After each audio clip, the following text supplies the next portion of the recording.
Hello dear students, this one is my second lecture on the chapter Sexual Reproduction in Flowering Plant. Clear? Now in this lecture I will discuss about the microsporogenesis, dehiscence of anther and pollen grain. तो microsporogenesis का मतलब यहाँ पे क्या है देखो microsporogenesis means the process of formation of pollen grain or microspore. Clear? Second one is the dehiscence of anther. In previous video मैंने क्या डिस्कस किया था about the structure of anther. ठीक है. And inside the anther pollen grains are developed. After the development of pollen grains are released out from the anther. This process of release of pollen grain from the anther is called as dehiscence of anther. And the third one is called as third जो topic मैं यहाँ पे discuss करूंगा which is called as pollen grain. ठीक है. तो pollen grain यहाँ पे अगर देखो in this lecture I will discuss about the structure of pollen grain. Clear? Let's start from the very beginning of this lecture. तो first अगर हम लोग स्टार्ट करेंगे फ्रॉम व्हिच वन, जो लास्ट या फिर प्रीवियस लेक्चर था उसमें शायद मैंने ये टॉपिक इंक्लूड नहीं किया था अबाउट द टापिटम. उस लेक्चर में मैंने टापिटम का फंक्शंस इंक्लूड किया था बट मैंने टाइप्स ऑफ टापिटम इंक्लूड नहीं किया था. ठीक है. तो what are the types of tapetum. Tapetum हम लोग को पता है क्या था. Tapetum is the layer of cells which provide nourishment to the microspore mother cell as well as the pollen grains. Clear? Now यहाँ पे अगर देखो there are two types of tapetum. Clear? So what are the two types of tapetum? What are the two types of tapetum? One is called as amoeboid tapetum and another one is called as secretory tapetum. There are two types of tapetum. One is called as amoeboid tapetum and second one is called as secretory tapetum. Now what are the basic differences between amoeboid tapetum and secretory tapetum? यहाँ पे अगर देखो what is the nature of this amoeboid tapetum? The tapetal यहाँ पे अगर देखो एमोबोइड टापिटम का nature क्या है. The tapetal cells fuse to form plasmodium और पेरीप्लाज्मोडियम. यहाँ पे क्या होता है देखो जितना भी टापिटल सेल्स होगा all this tapetal cells fuse to form plasmodium और periplasmodium because it passes in between sporogenous cells to nourish them. ठीक है. इसका मतलब क्या हो रहा है देखो बहुत सारा स्पोरोजेनस सेल्स होगा. स्पोरोजेनस सेल मतलब the cell from where spores pollen grains are formed actually. ठीक है. तो जितना भी स्पोरोजेनस सेल्स होगा स्पोरोजेनस टिश्यू के अंदर ये जो एमोबोइड टापिटम होगा वो ये क्या करेगा जितना भी स्पोरोजेनस सेल्स होगा उनके बीच में से ये क्या करेगा नरिशमेंट प्रोवाइड करेगा. सिंपल वर्ड क्या है बहुत सारा सेल्स है हर एक सेल के बीच में थोड़ा बहुत गैप होता है. तो थ्रू दिस गैप मतलब in between the sporogenous cells जो टापिटम जो है टापिटम क्या करेगा न्यूट्रिएंट प्रोवाइड करेगा बीच में से जाके not the directly into the sporogenous cell. बीच में से रास्ता निकाल के स्पोरोजेनस सेल्स को या फिर स्पोरोजेनस सेल्स को न्यूट्रिएंट प्रोवाइड करेगा. ये हुआ एमोबोइड टापिटम. दूसरा क्या है देखो secretory tapetum. Now what is the function of this secretory tapetum. This secretory tapetum passes out substances over the sporogenous cell. ये देखो बहुत ड्रास्टिक डिफरेंस है. पहले एमोबोइड टापिटम में क्या था the tapetum transfer their nutrient in between the cells of sporogenous tissue. मतलब sporogenous tissue के जितना भी सेल्स है उनके बीच में से न्यूट्रिएंट ट्रांसफर करता है. बट सिक्रीटोरी टापिटम के केस में क्या होता है it passes out substances over the sporogenous cells. ठीक है. मतलब जो भी न्यूट्रिएंट सब्सटेंस होगा which is directly passes over the cells of sporogenous tissue for their growth and differentiation. मतलब समझ में आ रहा है. एक में क्या हो रहा है in between the cells nourishment transfer करता है. दूसरा में क्या हो रहा है देखो ये directly transfer the nutrient over the cells of sporogenous tissue. ठीक है. फिर से मैं रिपीट करूंगा यहाँ पे what is the basic differences between amoeboid tapetum and sporogenous tapetum. Amoeboid tapetum क्या करता है they transfer their nutrient in between the cells of sporogenous tissue. मतलब डायरेक्टली सेल के ऊपर छोड़ता नहीं जितना भी सेल्स है उनके बीच में से न्यूट्रिएंट को ट्रांसफर करता है. On the other hand secretory tapetum क्या करता है देखो the secretory tapetum transfer their nutrient directly over the cells of sporogenous. एक डायरेक्टली ट्रांसफर करता है दूसरा क्या करता है इन बिटवीन द सेल्स. तो ये हुआ basic differences between amoeboid tapetum and secretory टापिटम. समझ में आ रहा है. तो ये हो गया टापिटम. तो अल्टीमेटली टापिटम का मेन फंक्शन क्या है the main function of tapetum is to provide nourishment to the microspore mother cell मतलब स्पोरोजेनस सेल्स और पोलन ग्रेन को, ठीक है। तो ये just based on the nature of their transfer of nutrient in लोगों टापिटम को हम लोगों ने दो टाइप में डिवाइड किया है। एक था एमीबोइड टापिटम एंड दूसरा क्या है देखो secretory टापिटम।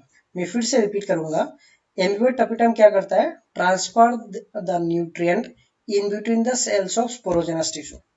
On the other hand, secretory tapetum क्या करता है, directly release the nutrient over the cells of sporogenous cells.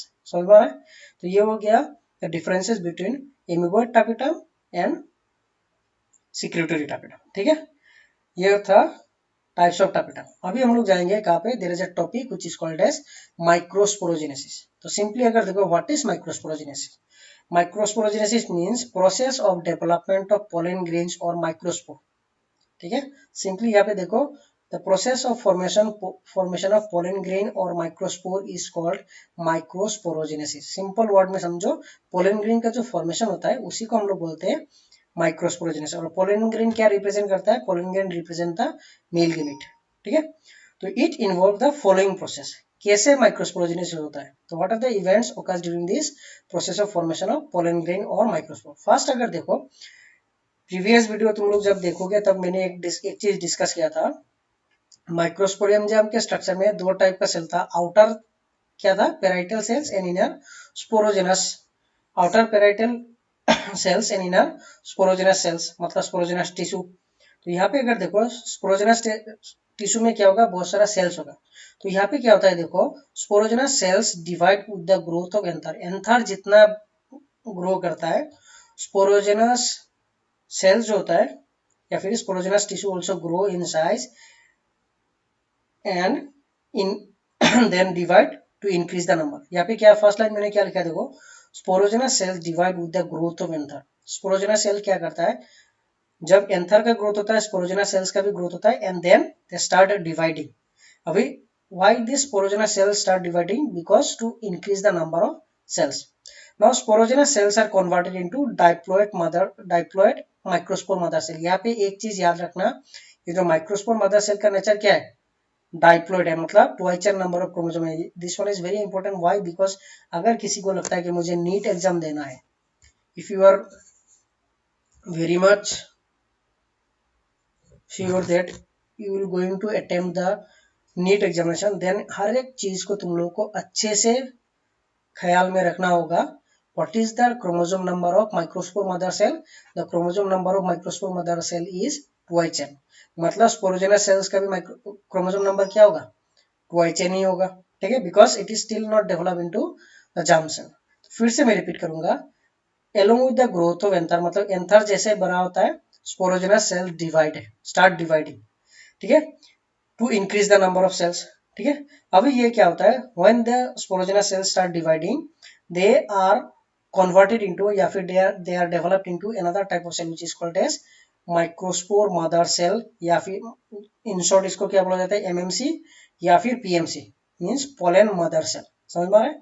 फिर से मैं सिंपल वे में समझो क्या हो रहा है, स्पोरोजेनस सेल्स ग्रोथ होता है एलोंग विथ किसके साथ, एंथर। एंथर जितना ग्रो करेगा sporogenous also grow in size and then they start dividing.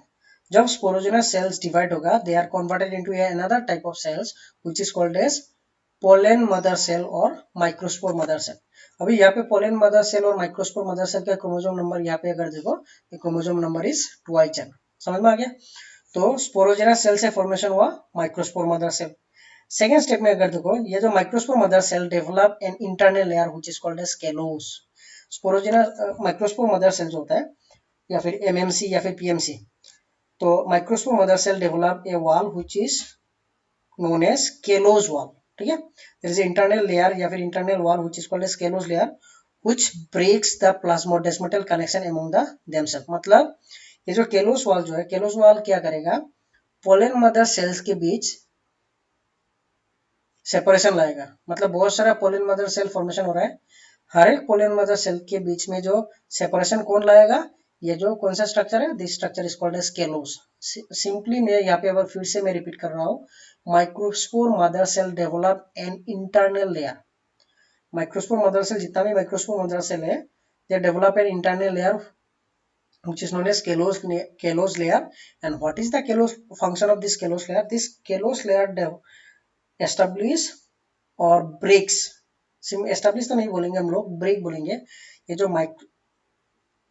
केलोस layer जो है, केलोस लेयर क्या करेगा, जितना भी माइक्रोस्पोर मदर सेल फॉर्मेशन हुआ है हर एक माइक्रोस्पोर मदर सेल को अलग कर देगा। ठीक है, कैसे अलग करेगा, प्लाज्मोडेस्मेटल कनेक्शन जो है उसको सेपरेट कर देगा।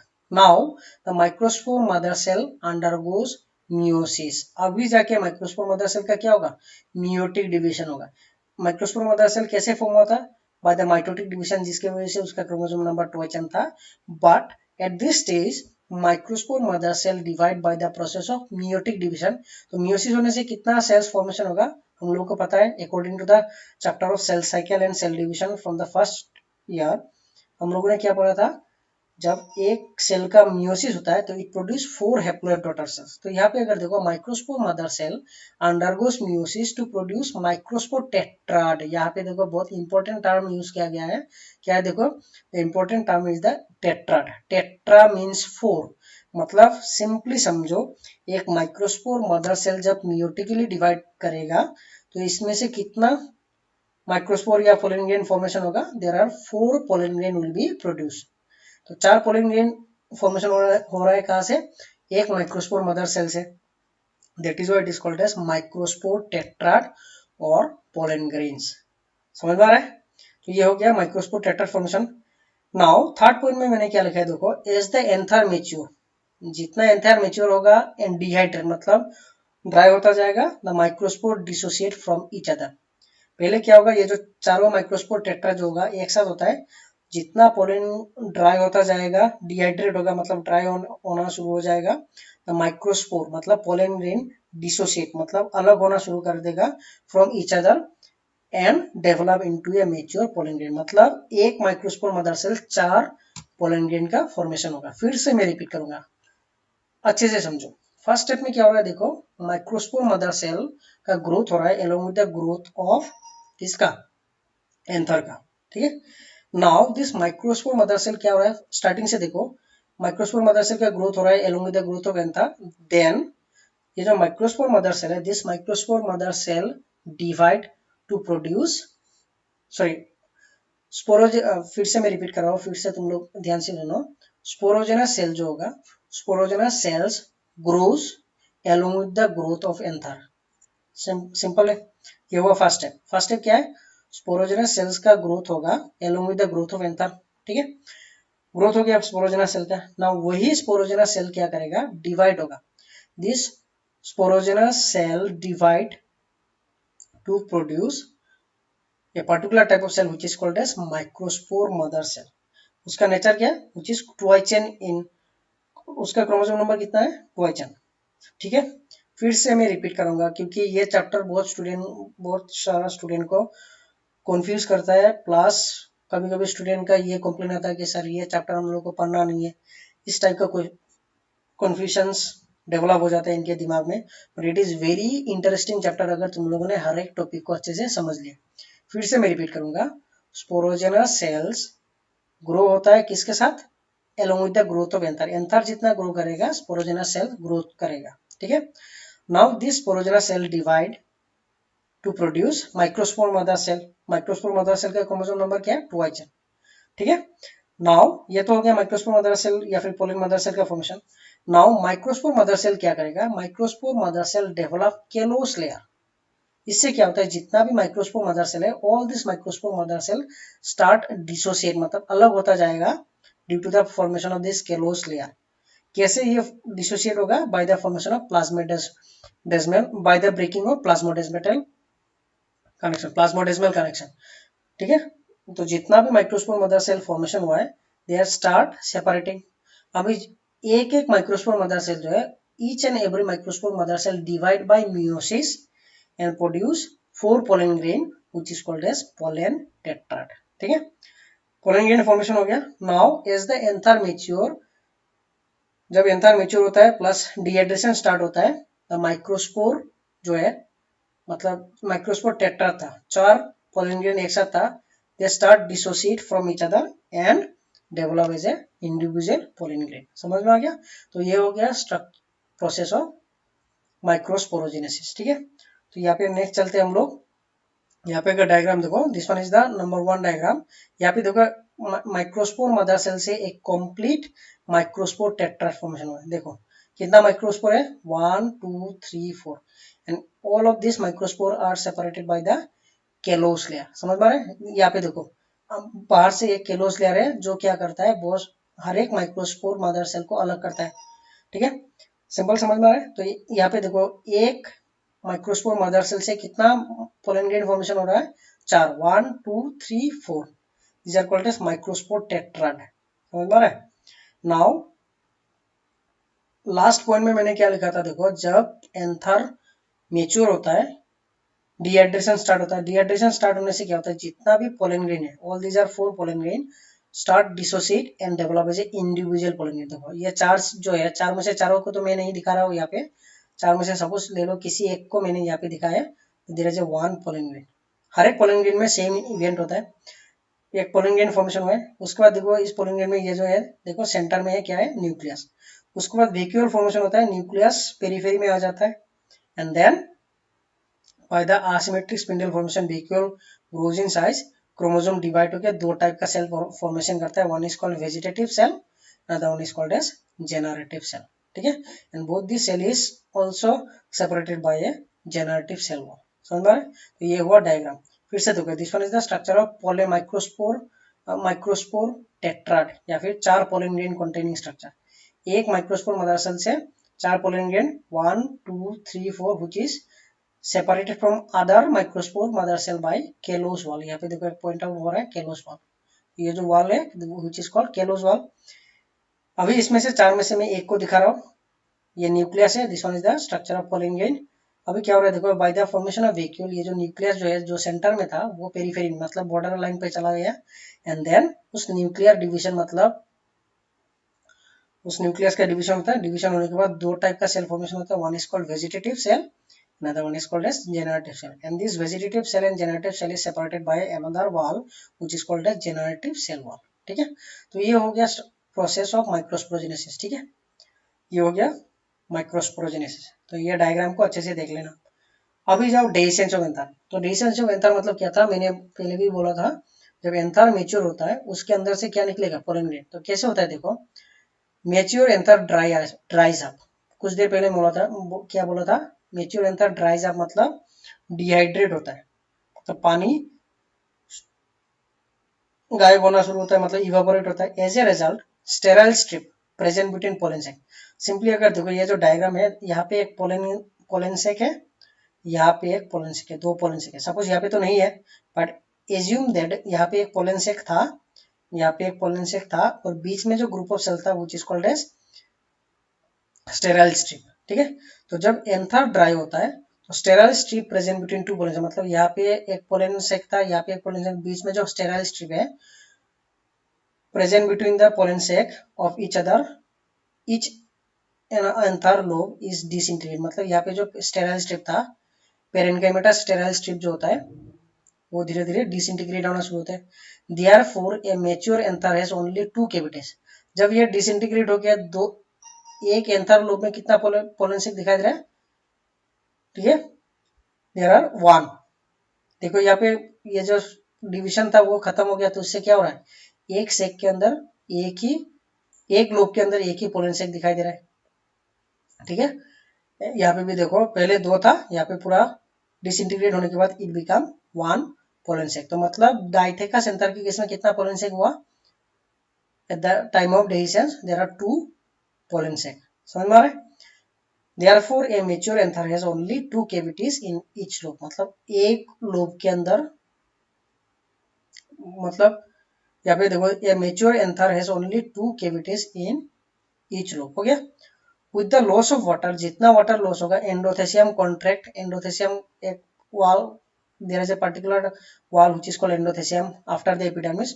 एंडोथेसियम क्या हो रहा है देखो, एंडोथेसियम भी यहाँ पे ड्राई हो रहा है, shorten and rupture the wall of anther at the region of sternum। ये जो गैप जो दिखाई दे रहा है, ये जो यहाँ पे पॉइंटर यूज कर रहा हूँ, this grape is actually called as stomium. Stomium को क्या बोला जा रहा है? Stomium is actually known as line of dehiscence. Line of dehiscence क्यों बोला जा रहा है? यहाँ पे देखो, जब डेhiscence का टाइम आता है, ये जो स्टोमियम पार्ट क्या होता है, सिकुड़ जाता है, कॉन्ट्रैक्ट होता है, तो इसे क्या होता है, देखो गैप फॉर्मेशन होता है। जैसे ही गैप फॉर्मेशन हुआ, ये जो छोटा छोटा स्ट्रक्चर दिखाई दे रहा है rounded, these are all are pollen grains, and all these pollen grains are released out through this stomium. All these pollen grains are released out through this stomium. That is why stomium is called as line of dehiscence. ठीक है, stomium, the line of dehiscence is longitudinal through which grains are delivered. ये जो है along with the long एक point of और line of dehiscence formation होगा, जिससे pollen grains are release out. फिर से मैं रिपीट करूंगा, जब एंथर मेच्योर होता है तब क्या होता है, यहाँ पे क्या होता है, मैं जो यहाँ पे पॉइंटर यूज कर रहा हूँ, यहाँ पे अच्छे से ध्यान दो, यहाँ पे क्या था, पेरेन्काइमेटस स्टेराइल स्ट्रिप था, ठीक है, यहाँ पे एक पोलन सेक, यहाँ पे एक पोलन सेक। जब एंथर ड्राई होता है तो ये जो पेरेन्काइमेटस स्टेराइल स्ट्रिप था वो डिसइंटीग्रेट मतलब डिग्रेड होना शुरू होता है। तो इससे क्या होता है, डिग्रेड होने से इसमें कितना पोलन, जो दो पोलन सेक था दोनों मिक्स होकर क्या बन जाए, एक पोलन सेक बन जाता है, ठीक है। Now with the loss of water, जितना वाटर लॉस होता है, एंडोथेसियम जो है, यहाँ पे देखो, this one is the epidermis, उसके बाद एक लेयर यहाँ पे दिखाई दे रहा है which is called as endothecium, उसके बाद एंडोथेसियम है, ठीक है। तो ये जो एंडोथेसियम जो है, endothecium is also ड्राइज up and contract. Dry होने के बाद ये कॉन्ट्रैक्शन स्टार्ट होता है, मतलब सिकुड़ जाता है। सिकुड़ने से क्या होता है, यहाँ पे एक गैप फॉर्मेशन होता है, कहाँ पे, which is called as, there is a split form, यहाँ पे देखो, there is a slit formation occurs which is called as line of dehiscence. ये कहाँ पे फॉर्मेशन होता है, the rupture the wall of anther at the region of stomium. अभी stomium को अगर समझना हो, तुम लोगों को प्रीवियस लेक्चर में जाना होगा, जहाँ पे मैंने एक्सप्लेन किया है the structure of microsporangium. Stomium कौन सा है, which one is parenchymata strip, which is connective. तो तुम लोगों को प्रीवियस लेक्चर में फिर से जाना होगा अच्छे से समझने के लिए, ठीक है। माइक्रोस्पोरेंजियम के स्ट्रक्चर में देखना क्या था, स्ट्रक्चर जब डेhiscence ऑफ एंथर होता है तो स्ट्रक्चर में क्या चेंज होता है। तो तुम लोग अगर इजीली इसको और भी अच्छे से पढ़ना चाहते हो, एक काम कर सकते हो, कोई भी बुक से या फिर कोई भी मेरा लेक्चर से तुम लोग क्या कर सकते हो, ड्राइंग कर लो एक माइक्रोस्पोरेंजियम का, उसके बाद इस स्ट्रक्चर को तुम लोग अच्छे से ऑब्जर्व करो, ड्राइंग के साथ कंपेयर करो क्या क्या चेंजेस हो रहा है, ठीक है। तो ये हो गया, स्टोमियम के ऊपर जाके इसका कॉन्ट्रैक्शन स्टार्ट होता है, stomium at the region of stomium gap formation होता है, and through this gap pollen grains are liberated out, and this liberation of pollen grain is called as dehiscence of anther। समझ में आ गया। तो हम लोगों ने क्या क्या कर लिया अभी, structure of sorry process of microsporogenesis, मतलब पोलन ग्रेन का कैसे फॉर्मेशन होता है, मतलब माइक्रोस्पोर का, एंड देन कैसे पोलन ग्रेन निकलता है फ्रॉम द एंथर। अभी चलते हैं हम लोग, यहाँ पे अगर देखो, दिस आर द पाइप, ये जो मैंने एरो दिखाया है, यहाँ पे पेरेन्काइमेटा स्ट्रिप था, and this one is the line of dehiscence which is at the region of stomium, जहां से पोलन ग्रेन रिलीज होता है, ठीक है। देन अभी चलते हैं स्ट्रक्चर ऑफ पोलन ग्रेन। तो पोलन ग्रेन अगर देखो, pollen grain represent mail gametophyte. अभी यहाँ पे तुम लोग अच्छे से देखो, अगर एग्जाम में आ गया explain the structure of male gametophyte, मतलब तुम लोग को क्या एक्सप्लेन करना होगा, स्ट्रक्चर ऑफ पोलन ग्रेन, ये नहीं कि कोई और स्ट्रक्चर। कन्फ्यूजन में मत रहो, अगर एग्जाम में आता है explain the structure of male gametophyte, मतलब यहाँ पे क्या है, it is the pollen grain. तो पोलन ग्रेन जो है, pollen grain represent the male gametophyte, and pollen grain are generally spherical in shape, measuring about 25 to 50 micrometre in size, ठीक है। Its cytoplasm is rich in starch and unsaturated oil. Cytoplasm में क्या देखो, starch होता है, मतलब which is the stored food material plus unsaturated oil, and wall or covering of pollen grain is called sporoderm। तो covering of pollen grain जो है which is called as sporoderm। ये जो sporoderm जो है, there it consists of two layers। outer layer of the sporoderm is called as exine, मतलब outer covering of pollen grain भी बोल सकते हो, which is called exine, and inner one is called as intine। मैं फिर से repeat करूंगा, pollen grain क्या है, pollen grain represent the male gametophyte या फिर male gamete, ठीक है।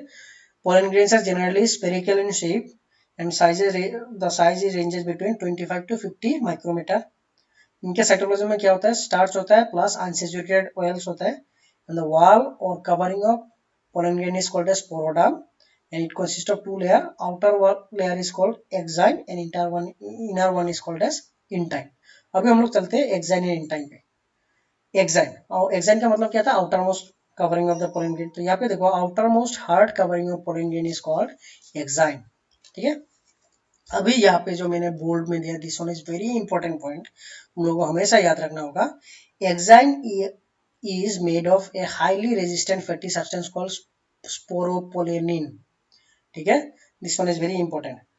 Exine is made up of a highly resistant fatty substance known as sporopollenin. ये sporopollenin क्या है, दिस वन ये बहुत बार एग्जाम में आ चुका है। Name the fatty substance present in the wall of exine which is called as sporopollenin. अब स्पोरोपोलिन का एडवांटेज क्या है, देखो it is not degraded by any enzyme, high temperature, strong acid और स्ट्रॉन्ग एल्काली। समझ में आ रहा है, ये कभी भी डिसइंटीग्रेट या फिर डिग्रेड नहीं होता बाय एनी एंजाइम या फिर any condition like highly acidic या फिर बेसिक मतलब एल्काइल या फिर फ्रॉम हाई टेम्परेचर, किसी से भी ये डिग्रेड नहीं होता। Because of the sporopollenin pollen grains are well preserved as microfossil. तो ये कभी कभी एग्जाम में आता है, why pollen grains are present as microfossil मतलब जब फोसिलाइज फॉर्म में मिल जाता है पोलन ग्रेन। ठीक है, क्यों, due to the presence of sporopollenin. Sporopollenin क्या एक्साइन में होता है, which is made up of fatty substance, plus it is not degraded by high temperature or by any enzyme or in high acid or alkali or basic condition। ठीक है, मतलब ये कभी भी खराब नहीं होता, that is it is highly resistible. ठीक है, ठीक से डिसइंटीग्रेट ही नहीं होता। तो अगर वाल ही डिसइंटीग्रेट नहीं होगा तो पोलन ग्रेन डिसइंटीग्रेट होगा क्या, डिसइंटीग्रेट होगा क्या, नहीं होगा। That means pollen grain become और protected for long period of time as a microfossil. तो ये कभी कभी एग्जाम में क्वेश्चन आ सकता है, why pollen grain are regarded as microfossil. उसको तुम लोगों को एक्सप्लेन करना होगा क्यों माइक्रोफोसिल बोला जाता है, because it is not degraded due to the presence of sporopollenin which is not degraded by any enzyme, any acid or base or high temperature. Thus, pollen grain is regarded as microfossil. समझ में आ रहा है? Now, pollen grain possess prominent aperture called jam pore. ठीक है, जाम पोर। कभी कभी जो एक्साइन जो होता है, एक्साइन बीच बीच में गैप फॉर्मेशन कर लेता है, उस गैप को बोला जाता है जाम pore, where sporopollenin is absent। उस germ pore is the particular location जहाँ पे स्पोरोपोलिन नहीं होता। तो ये कभी कभी एंट्रेंस एग्जामिनेशन में ऐसे क्वेश्चन डाल देता है, this one is very important. ठीक है, तो ये जो सेकेंड पॉइंट है, मतलब फर्स्ट से लेकर थर्ड पॉइंट तक, all this three point is very important. All this three point is very important because इसमें से एक तो क्या हम लोगों को समझ में आ रहा है, पोलन ग्रेन का जो एक्साइन जो है वो आउटर मोस्ट कवरिंग है, उसमें क्या होता है, फैटी सब्सटेंस होता है व्हिच इज कॉल्ड स्पोरोपोलिन, जो डिग्रेड नहीं होता। And due to this nature pollen grains are present as microfossil. इन ये जो pollen grain posses prominent aperture मतलब which is called germ pore where sporopollenin is absent। Germ pore is the only part of pollen grain जहाँ पे sporopollenin नहीं होता है। अब ये जामपोर का फंक्शन क्या है, ये बाद में मैं समझाऊंगा, जितना लेक्चर में अपलोड करता रहूंगा तुम लोग को कहीं ना कहीं लेक्चर में मिल जाएगा what is the actual function of this जामपोर। ठीक है, अभी मैं डिस्क्लोज नहीं करूंगा। And then third the last point is exine is differentiated into outer ectexine which is called as exine and inner endexine which is called nexine. मतलब exine जो है, इस एक्साइन का भी दो लेयर होता है, outer one is called as exine, inner one is called as endexine. हो गया, तो exine is the outer most covering जिसका दो डिफरेंशिएशन है, outer one is called ectexine, inner one is called as endexine. अभी देखो सेकेंड जो inner covering of anther जो होता है, सॉरी एंथर नहीं, पोलन ग्रेन जो होता है which is called as intine. तो इंटाइन क्या होता है, देखो intine is pectocellulosic in nature. इसको लेके भी बहुत बार एंट्रेंस में एज ए क्वेश्चन डाल दिया जा रहा है या फिर क्वेश्चन एज ए क्वेश्चन आ रहा है एग्जाम में। What is the nature of intine, pectocellulosic. मतलब सिंपली मैंने यहाँ पे दो टर्म को कंबाइन कर लिया, पेक्टोसेलुलोजिक मतलब पेक्टिन प्लस सेलुलोज दोनों का कॉम्बिनेशन है, that is what is called pectocellulosic. मैं फिर से रिपीट कर रहा हूँ because this point is very important. Pectocellulosic मतलब पेक्टिन प्लस सेलुलोज का mixture. At places it contain enzymatic proteins. ठीक है, at certain places it also contain enzymatic proteins. तो ये हो गया स्ट्रक्चर ऑफ इंटाइन। तो पोलन ग्रेन का दो ही कवरिंग था, outer one is called exine, inner one is called as intine. ठीक है, अभी हम लोग चलते हैं डायग्राम पे पोलन ग्रेन का। तो यहाँ पे अगर डायग्राम देखो, यहाँ पे देखो exine The outer one is exile, and then Jampur. यहाँ पे देखो ये जो स्ट्रक्चर है, this whole structure is the outer most covering is called as exine. बीच बीच में देखो गैप हो रहा है, गैप में जो एक इन्विजिनेटेड स्ट्रक्चर दिखाई दे रहा है व्हिच इज कॉल्ड एज जाम्पोर, जहाँ पे देखो एक्साइल या फिर स्पोरोपोलिनिन नहीं है. ठीक है. उसके बाद देखो इन टाइम, मतलब ये जो देखो इनर कवरिंग. ठीक है, इन टाइम. एंड देन यहाँ पे अगर देखो tube nucleus, and this one is the generative cell. ठीक है, tube nucleus and generative cell. And then यहाँ पे देखो बहुत सारा वैक्यूल फॉर्मेशन हो गया. And this part is called as tube cell and generative cell. Tube cell का जो न्यूक्लियस है tube nucleus, this part is called as tube cell and this part is called as generative cell.